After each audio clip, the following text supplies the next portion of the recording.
बांग्लादेश की पूर्व प्रधानमंत्री शेख हसीना ने कहा है कि अभी भारत छोड़ने का इरादा नहीं है। शेख हसीना का कहना है कि मैं निश्चित रूप से अपने देश लौटना चाहती हूं, लेकिन तभी मैं वापस लौटना चाहती हूं जब वहां पर वैध सरकार हो और संविधान का पालन हो, कानून की व्यवस्था कायम हो और साथ ही मेरी पार्टी आवामी लीग को चुनाव लड़ने का मौका मिले। बांग्लादेश की पूर्व प्रधानमंत्री शेख हसीना लगभग 1 साल से भारत में रह रही हैं। पिछले साल बांग्लादेश में तख्तापलट के बाद से ही वह भारत में रह रही हैं। ऐसे में शेख हसीना ने भारत में अस्थायी प्रवास को लेकर बयान दिया है। शेख हसीना ने कहा है कि वह अभी भारत में रह रही हैं और फिलहाल अभी भारत छोड़ने की कोई भी योजना नहीं है।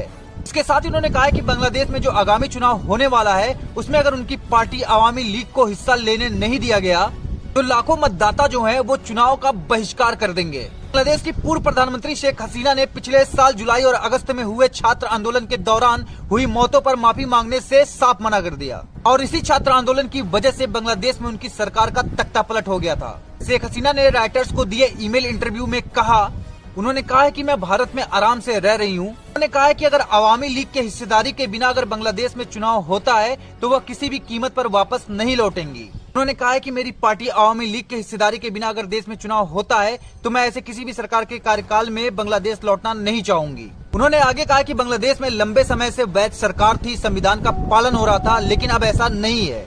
आपको बता दें कि छात्रों के आंदोलन के कारण बांग्लादेश युद्ध क्षेत्र में बदल गया था। सेना प्रमुख वाकर-उज-जमान ने शेख हसीना को देश छोड़ने की सलाह दी थी और उसके बाद 5 अगस्त 2024 को शेख हसीना ढाका से भारत भाग आई थी।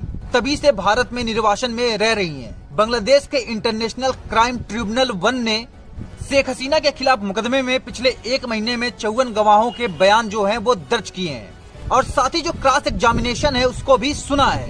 इसमें मुख्य अधिकारी अहमद आलमगीर प्रमुख गवाह हैं। इस खबर पर आप क्या कहना चाहते हैं, अपनी राय जरूर दीजिएगा। वीडियो को लाइक करिए, चैनल को सब्सक्राइब करिए। फिर मिलेंगे आपको एक नई अपडेट के साथ, तब तक के लिए धन्यवाद।